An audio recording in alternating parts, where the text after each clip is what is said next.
Décédé par noyade à la Méditerranée, il se retrouve cordonnier au Kenya 10 ans après. Histoire mystique, la team HPH. Asseyez-vous et écoutez, ce monde est un monde qui est risqué. L'histoire que j'aimerais vous raconter, c'est l'histoire d'un jeune frère qui avait quitté la Guinée, Conakry, pour la France. Voilà qu'il avait quitté, avait laissé toute sa famille, et ce jour avait décidé de faire la route en passant par l'Algérie et pour l'Europe, la team HPH. Mais arrivé, alors le voyage va se transformer en calvaire. Suite à la traversée de la Méditerranée, ce fameux jeune homme-là, ce jour-là, va décéder. Très vite, les amis qui étaient tout autour, qui connaissaient bien ses parents, et ceux qui avaient pu traverser, la nouvelle avait parcouru et ses parents au pays étaient informés que leur fils, qui était parti, avait trouvé la mort dans la Méditerranée. Les années se sont passées. 10 ans plus tard, voilà un jour, un de ses frères qui était devenu commerçant, alors en République du Congo, qui avait maintenant des petites activités en République du Congo, décide un jour lors d'une petite conférence où on avait invité certains commerçants au Kenya, alors il faisait partie de la délégation. La team HPH, voilà comment son frère, depuis le Congo, qui avait perdu son frère quand il y a 10 ans de cela, il était en Guinée, qui était parti l'autre, il se retrouve au Congo et décide donc d'aller participer à cette conférence au Kenya des commerçants. Et ils étaient partis en délégation avec plusieurs aussi Congolais et des sujets ouest-africains. Arrivés au Kenya, alors, ils étaient logés dans des hôtels au centre-ville. Le jour où la conférence devait se faire, cela devait se passer les après-midi. Le matin, il fallait se préparer avec les habits, le costume, les habits que les gens pouvaient mettre. Voilà comment ce fameux monsieur se rend compte qu'une de ses chaussures était détériorée. Alors, il fallait chercher rapidement un cordonnier dans la ville pour réparer comme il faisait encore matin. Et là, il s'est renseigné auprès des agents de l'hôtel.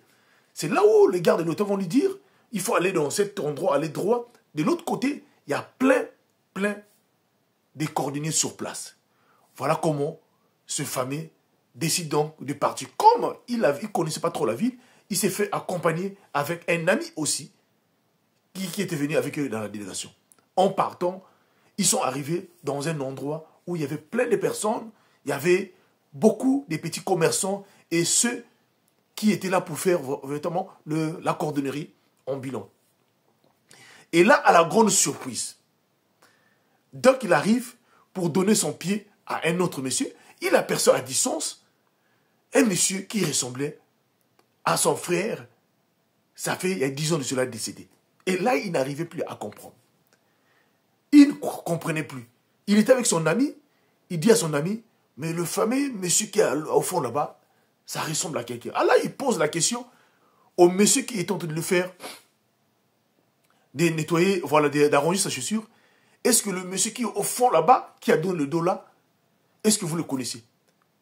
Le gars dit, mais le monsieur au fond là-bas qui a donné le dos, mais c'est un ancien ici là, ça fait pratiquement 10 ans qu'il est là. Il fait que le même travail. Apparemment, il doit être une personne de l'Afrique. Il dit de l'Afrique de l'Ouest, il doit être un Guinéen. Il s'appelle, il donne le prénom. Et le prénom correspondait au prénom de son frère décédé à la Méditerranée, la team HPH. Et cela a dépassé le monsieur.